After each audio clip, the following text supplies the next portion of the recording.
Hey Darren, Hi. welcome to the first episode of Identity Diaries. How are things going on your side?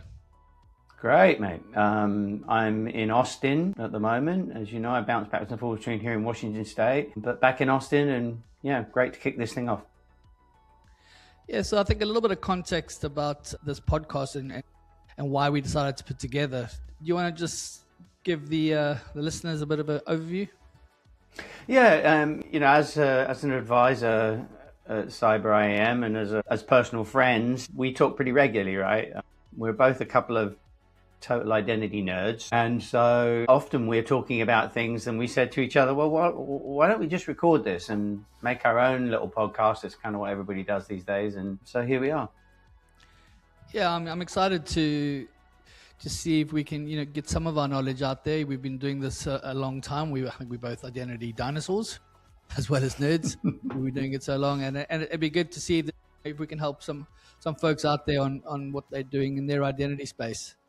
So not everyone knows, Darren, that you're from historically SailPoint CTO and CISO. Do you want to talk a little bit about your identity journey?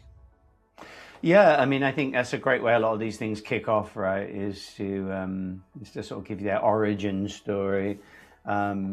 Sadly, mine is lengthy and very identity centric. I kicked off doing this in the early 90s with a team that wrote the first identity manager into the Tivoli Systems IBM ecosystem, and that's what brought me to the US. And then I rolled out with that team to do Waveset Technologies, which became the Sun Identity Manager. And then after that, SailPoint. I was at SailPoint for 12 years, finished as the CTO and CISO, and left in 2020. And now I'm sort of on the advisory, investor, consulting side of things. Thought at one point I would retire, but like the mafia, you never leave. So I'm still here, but love the space and working with you guys for quite a while now, right? Yeah, I mean, as you said to me a long time ago, you never retire, you just evolve. And I think in our space, we know in our business, we've been happy to have you as an advisor. And these kind of conversations are what's helped us grow into the organization we are today. So do you want to talk a little bit then, moving on from Well, why don't you tell me a little bit about your origin? Tell me a little bit about yours first, right? Because I know it, but everyone here might not. That's a fair point. So, yeah, I started off in the early days in the restaurant industry, actually, and very quickly moved into the tech space, going through the Microsoft program, and moved into the Active Directory world, and then on to identity, working for vendors and large corporations.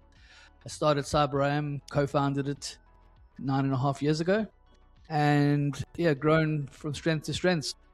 Love the industry. I love talking about it. Love looking at the space. And I think today we've got some, interesting discussion to get through about what's happening in the M&A space. So how often do you think we're going to do these podcasts? Well, I think it makes sense to me monthly. I don't know about you, Mike, but I listen to a lot of stuff myself, and I'm sure everybody else does. So if we keep it, I think monthly, there's plenty going on at the market, particularly in our first topic of consolidation. So, I think monthly myself. But, if something hot happens, why wouldn't we jump in and talk about it? Yeah, I agree. And I think from this will be our first one. It'll just be the two of us. But moving forward, we'll be bringing some interesting guests from the market to come and talk to us and join us on the podcast to discuss the industry. Yeah, right. Vendors, analysts, friends, family, whoever's got something interesting to say. Yeah, and we'll be announcing very very shortly after this goes out who our next guest will be. So look out for that. Subscribe and like. Follow First us. time, just us. Yep. So let's get on to the first topic then. So do you want to walk us through your thoughts on the large movement around M&A in the space right now? Yeah, I mean, no news to anybody. The 25 closed and 26 has opened with some big market moves.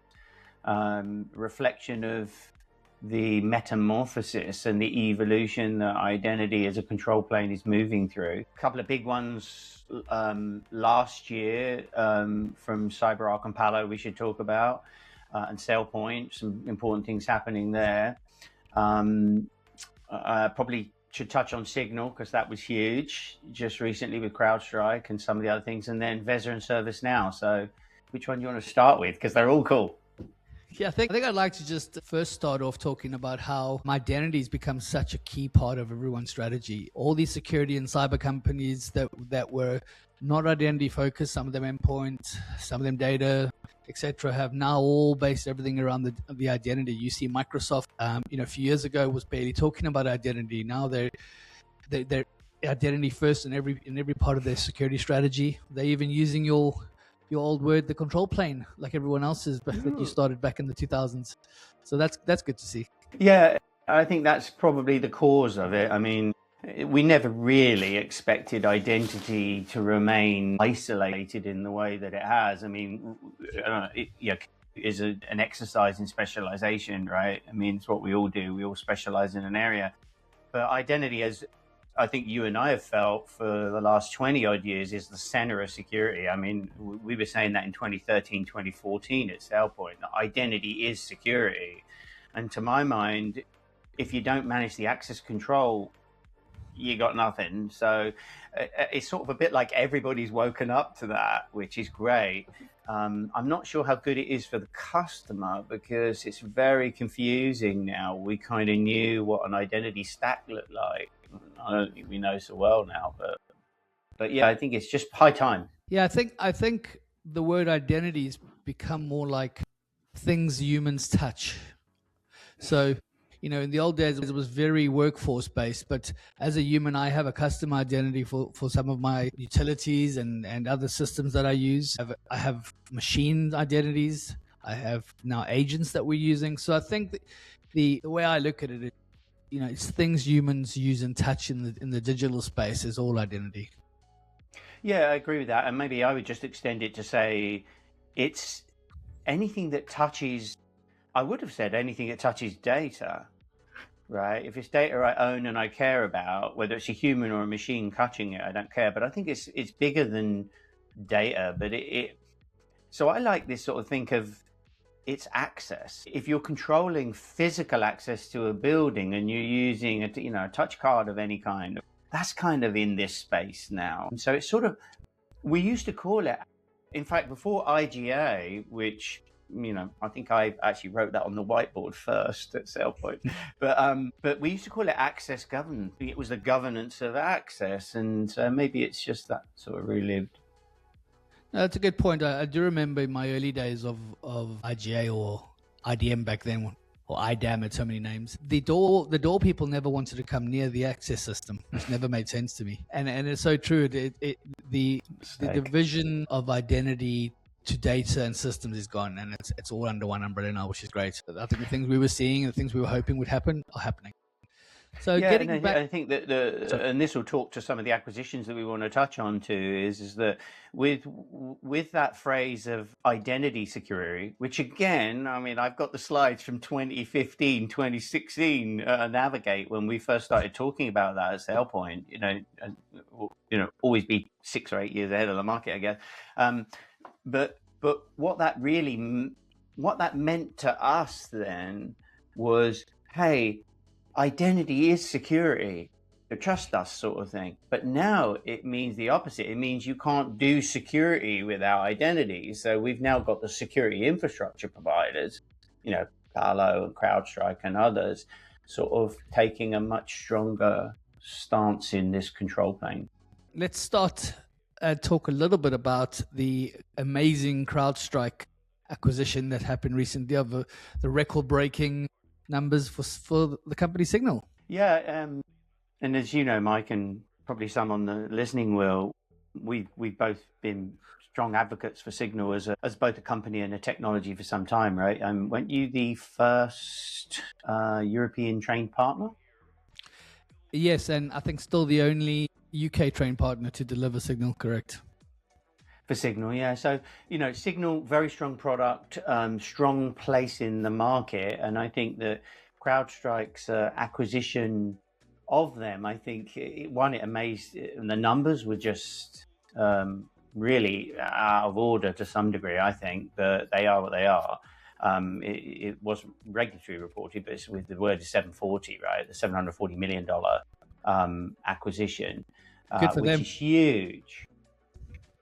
Sorry. Good for them. Oh yeah, great for them. Absolutely. Yeah. We don't mind. These sort of indicators are often boom bust indicators, but even so, good, absolutely good for them. I think that's sort of like 100 times revenue.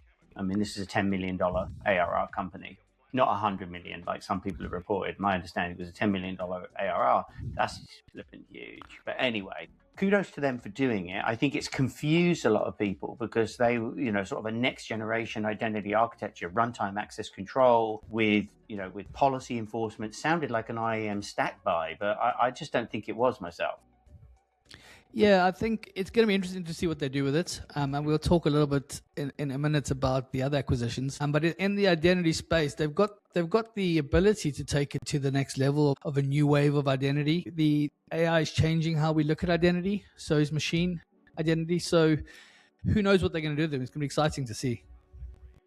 Yeah, and I think in lots of ways, this is part of this whole identity security thing, right? Like you and I have often talked about, what does identity security mean? And what in this context it means is security companies getting into identity. But I don't think it's getting into identity infrastructure as we think about it. And I think what you have to look at the Signal acquisition alongside really the Seraphic acquisition, which seemed to miss the news as nowhere near as much news on the Seraphic buy, but they bought two things together. And I think the reason they bought and Seraphic, for those that don't know, are basically a browser presence, an enterprise browser. So they have something in the browser that gives a control point, which I've been a big fan of for a while. And it's putting those two things together that they've really done, I think. So you've now got a decision enforcement point in the browser that can make decisions using the Signal context machine. And I think the 1 + 1 is 4 or 5 for them. That's for sure. Absolutely. And, it's the browser control.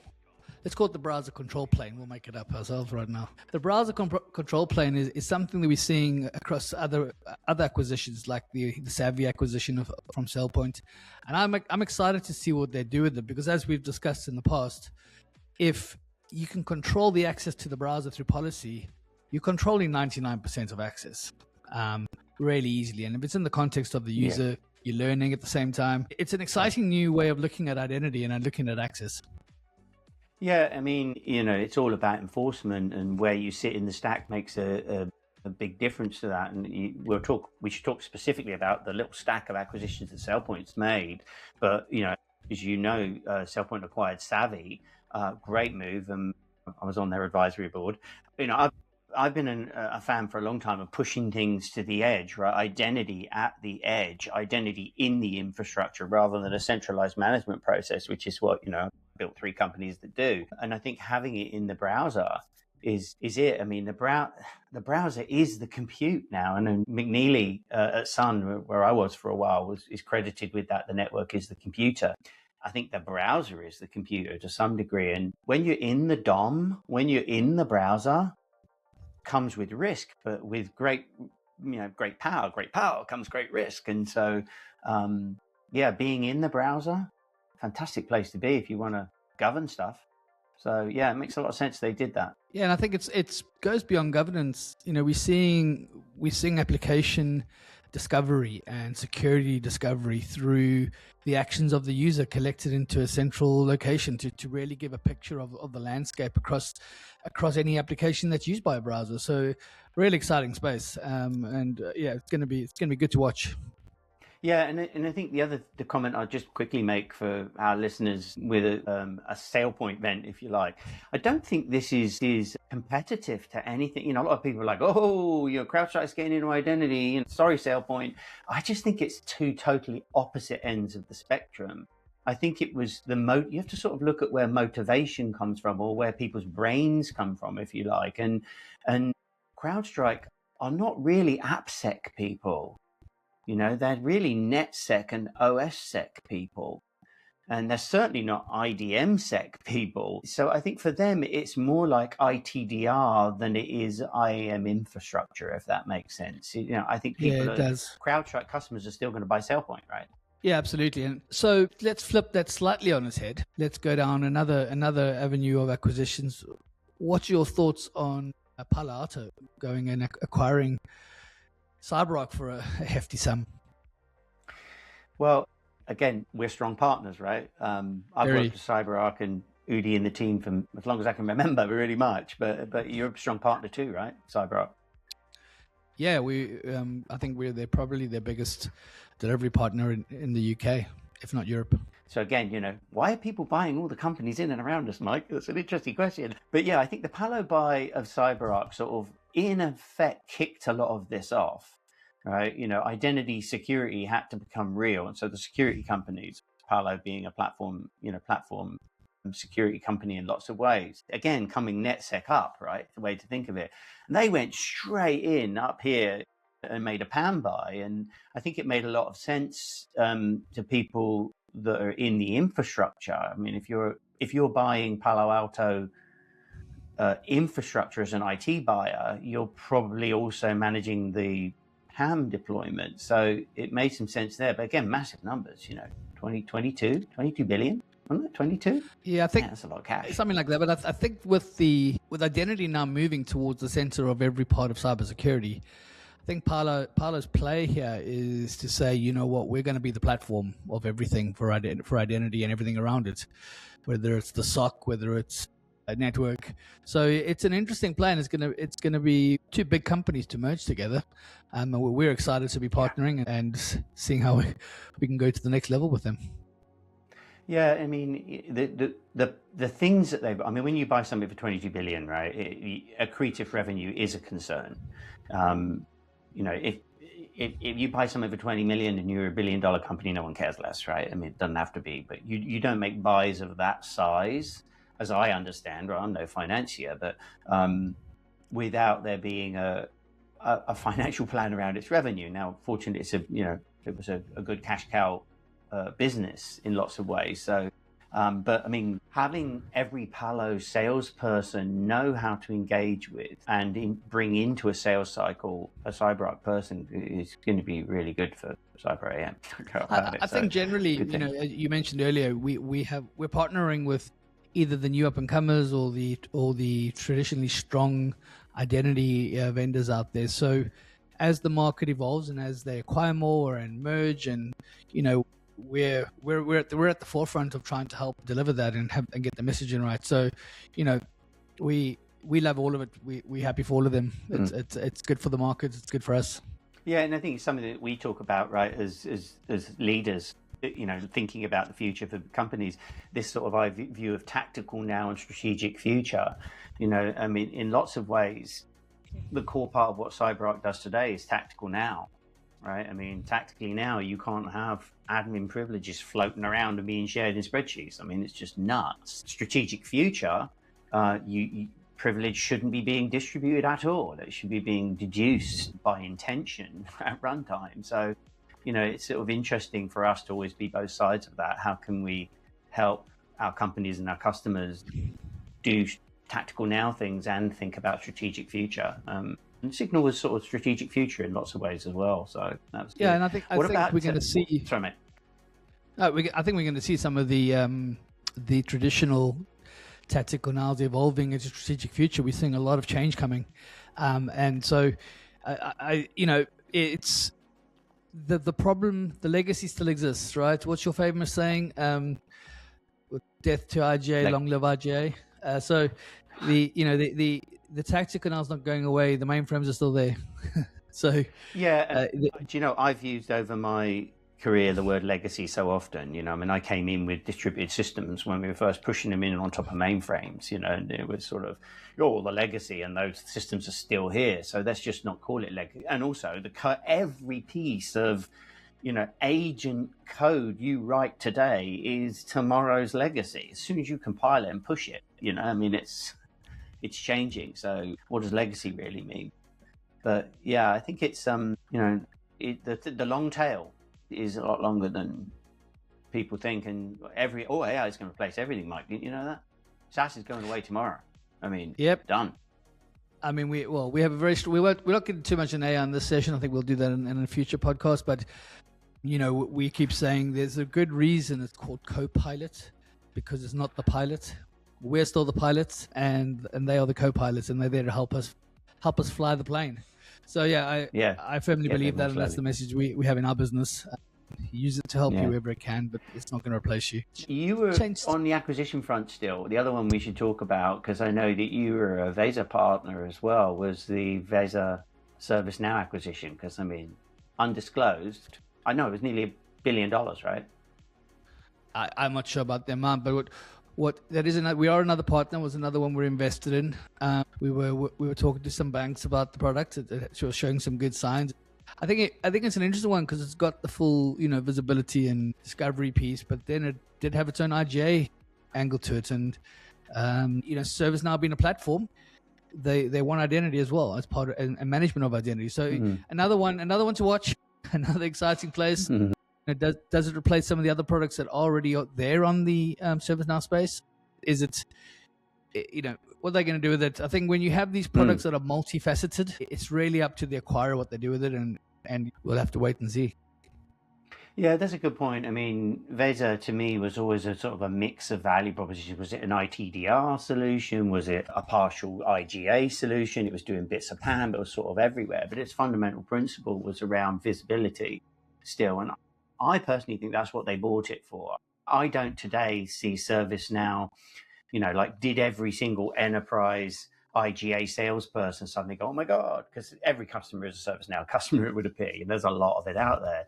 It's sort of like, no. See, I think, yes, they had little bits of IGA in Vesa. I think they're squashed. And in some ways, I think it makes it sort of took out a SailPoint competitor in one respect, because they were out there doing innovative things, but blurring the space a little. And I think this is all about inventory and all about their AI control tower product. For IT, look at what ServiceNow are, IT service management, right? If you're in IT today and you got nothing to say about agentic, not good, right? Talk about, the credit card, the shadow IT and the credit card economy. I mean, we've now got people buying and deploying agents on that credit card. So, they had to do something, and their AI agent platform put that over here. I think there's some interesting stuff it could do for that. The AI control tower piece of it, man, you can't do agentic without identity, right? They are the same thing. So they had to take place. Again, being a partner with the ability to deliver it, it's going to be one to watch and see where it lands, and then see where we can again assist with delivery.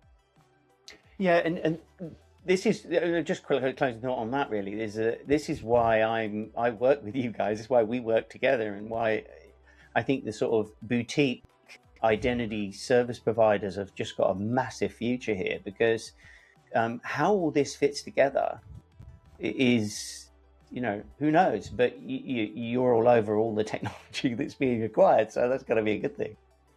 Yeah, and most of them, not all of them, but most of them are slowly getting acquired by some of our old friends and partners, which is great for us because it gives them more emphasis and weight behind those products and gives them some oomph. So, another one of those is the acquisition of StrongDM by Delinea. What a great move. Yeah, a good product to some degree, no disrespect to Delinea, but they are sort of really a second tier player in lots of ways, massive revenues. I just meant that in terms of its broad scope. For me, it was a little strange that they'd acquired Thycotic, right, which was fundamentally a PAM provider, and they sort of repurchased a lot of that. There's some great technology in the StrongDM stack. So it was sort of felt a little bit more like a technology buy, maybe. But again, another big player buying up a new up and comer that's got some cool tech,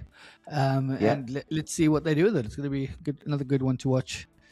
So then let's shift gears a little bit to some of the new up and comers that are in and around that have not been acquired yet. So, what are your thoughts on Orchid and Oasis?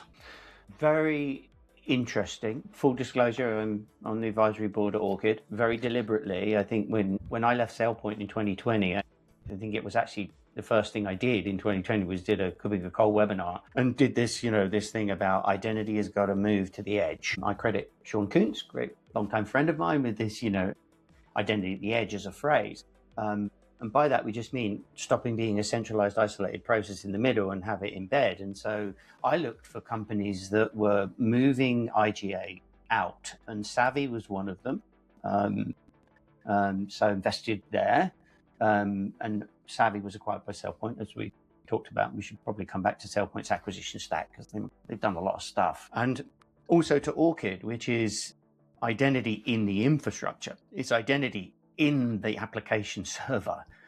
And I just think that is super, super interesting. Like, just as impactful as having a control point in the browser can be, imagine having it in the app server. And in lots of ways, I think what we're looking at with Orchid is a reimagining of what AppSec is. So identity dark matter, well, man, we could talk about loads of cool stuff for Orchid, because I think that they are blazing new ground. I think what we love about Orchid is that a complementary new way of thinking product to all of our other stack and other vendors that we work closely with. So, another piece of security layer to add to what we do as a delivery business. So a great addition to the security team. Yeah, and I think we should, as one of our guests, we should have somebody from them. We've got people that are identity people that work for them, right? That we've known, you and I know. So we should get somebody on to talk about that at some point, because I do think it's a fascinating overlap. We talked about tactical now and strategic future. It's a sort of tool that, and I think it's the same for Oasis, tools that can add value to the tactical now, I'm not calling it that, but the current IGA PAM program, as well as being a strategic part of what a future state IAM architecture would look like. And, having a detection and enforcement point in the app that's able to reverse engineer code, look at process. I mean, it's just two really key control points. Maybe, and you've been working with Orchid, right? So yeah, another good up and coming vendor that we can deliver on, that we're keeping close eye on and working with, trying to help do that value add to our existing stack. But let's talk about Oasis. Yeah, just a little bit there. And I think, this evolution of NHI, which is kind of how I sort of view it, is what people came out when they said NII to start with. When they were doing ideation, they really meant service accounts. And then during their ideation processes, during their, MVP development, they went, oh my God, agents actually might be a big problem. And so NHI now means agent. And obviously Oasis has a very interesting play there to understand the intricate relationships that agentic introduces. And that's going to be a whole podcast for us, right? So. Yeah, I think there'll be quite a few of those coming up in the future. So you have mentioned SailPoint twice and their acquisition stack. I think, another great partner of ours. They were our first vendor we work with, very close together, just like we are with a handful of our top tier vendors. So, and it's kind of where you and I kind of met through them in the old days. But so let's talk a little bit about their acquisition stack and what that's doing for them to build them up into becoming a platform. Yeah, I mean, when I was at SailPoint, the first 3 acquisitions we made were sort of my team's, buy, as it were. And so, it started, a lot of people don't realize it started way back with before Identity Now was acquired, with a small acquisition there before we built that, but and through Whitebox and Overwatch. But SailPoint's actually bought a lot of stuff sort of quietly. And I think in some ways they've sort of not got the credit in the market that they probably should have for having done that. Savvy was the most recent of that. So, but I think as you go down the stack, they bought a lot of stuff. Like we wrote, so Savvy, Assyrium, SecZeta, Intellio, Overwatch ID. Wow, that was when I was back there. Whitebox. Yeah. And then I'm just trying to remember what Dan Greff's company was called. That was the next. Anyway, doesn't really matter. But they bought a lot of stuff. Right, PAM, contractor management, SaaS inventory, certificate lifecycle management, Overwatch, maybe DAG. So a lot of stuff, and I think it's sort of reflective of their strategy, and that's to just keep building out the blocks that make the fundamental nature of IGA better. And we're starting to see some really good stuff coming in. very quickly got NHI and agentic lifecycle management in place, certification, ownership, registration, which I thought was great. A great way to start when everyone was sort of figuring out what they're going to do. And really, it's going to be interesting to see, or fun to see, how how Savvy's browser extension is going to be part of using their products across the board and interjecting itself in from both a AI persistent level as well as a security level. Yeah, I mean, my killer visualization use case for that piece of tech is just imagine you're in the browser and you click on a SharePoint site or something. Rather than getting an access denied and going through the process that you would with, an IGA mindset, oh, great, I know where that is. I've got the label, go find it in access request it, get permissions provisioned. From the browser presence, you can trap it, look at the person, interact with the control model, with the role model, go, yeah, Darran should have that, and provision it in real time, and then redirect it. Yep. Oh my God, that's access request, right? Hands-free. So, and add policy to that, and it's powerful. Yeah, the potential is limitless. I don't hasten to say everyone should have a browser plugin, because you can't do that, because there's significant security potential issues with it. But yeah, I mean, wow, what a control point. Amazing. Absolutely. And I think we'd probably be remiss to talk about one of our other, big vendors that started off as a merger of quite a few PAM companies. And then they've done a really good job over the last sort of 5+ years creating product, and that's Beyond Trust. They really have gone and kept adding layer after layer to their offering as a platform as well. So another interesting one that keeps evolving and is keeps getting itself out there. So good product, good company. Another one of our core partners. Yeah, and I mean, I've worked with Beyond Trust over the years many times. In fact, Maury Habers, who was the CTO and CISO over there, wrote a book together. So, know those guys pretty well. And I think this is the sort of, you want it both ways. Because let me explain what I mean by that. In that, I just think the specialization of doing PAM is not going away. It's a specialized topic. People that can think in terms of privilege, understand its life cycle and implement it. It's not like, well, let's just become NetSec now. So CrowdStrike's agent, Falcon's going to do it for us. It doesn't work like that. So I think specialist PAM providers will be here. And this sort of what we're looking at here is a market consolidation towards, why isn't there a single developed from the ground up? Let's talk traditionally, IGA, PAM and access. Why isn't there an Okta, SailPoint, CyberArk single stack built from one up? Because it's so flipping hard that the corner cases always win. So I think Beyond Trust has got a big, long future of being a specialized security platform of its own, because it does a lot more than just PAM, right? So yeah, good luck to. So Mike, sounds a little bit like you've been interviewing me. You've been asking me, so I want to ask you a very important question. Go for it. And that is, what do you think all of this flurry of activity around corporate acquisitions means for one of your customers, for a cyber IAM customer? If I expand that slightly further and say, how are we as a trusted advisor to a lot of our resellers and customers and vendors, how are we going to help articulate the story? So how are we going to simplify the control plane and make sure that we are articulating the outcomes that are required rather than the technology stack underneath it? First, get the customers to understand what the outcomes are, help them make sure it aligns with their business security needs, and then help them with the best stack. And it might be a single platform of choice. It might be some of the best of breeds, but it'll be on a custom outcome basis.